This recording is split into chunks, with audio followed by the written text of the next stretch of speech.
The article that was for our assignment, Embracing Partnerships in Informal Settings and Enhancing Teaching and Learning, was about a teacher who lives in a rural part of Ohio that doesn't get to take her kids on STEM field trips much. But that how important it was to her and her principal to do that.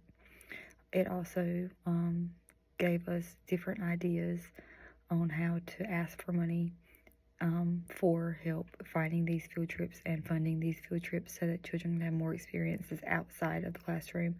And it also talked about how you could do these field trips virtually instead of having to leave the school.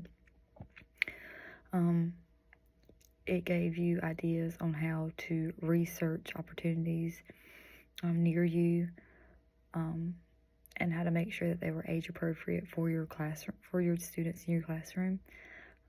It talked about different ways to help with the cost of transportation and admissions. Parents can help, but there's also Rotary clubs and Kawasaki clubs, along with government agencies and local businesses. Even libraries can help you with these things. I feel like one good way it would help us is that we have a local library who do story times and they have crafts. That might be a good idea for our students. It's important to bring informal learning into the, it talks about how it's important to bring informal learning into early childhood settings, because the children need to experience those things like growing plants and getting more hands-on in the classroom. It also talks about how you should evaluate the development appropriateness, like if the children can sit long enough, make sure you plan your activities based on the children you have in care. How long can they sit and listen?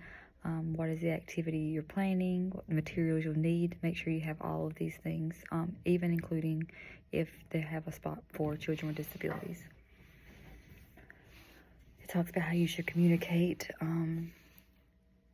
clearly about what you need in your classroom to your principal and to the parents, so you know exactly what your children will benefit from the most. It talks about establishing goals, being persistent, and communicating and having lots of different teacher involvements.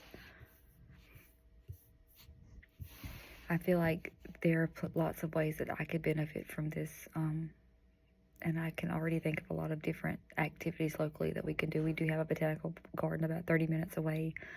We have theaters that our whole school has actually been to watch the Christmas Carol at the Carolina Civic Center.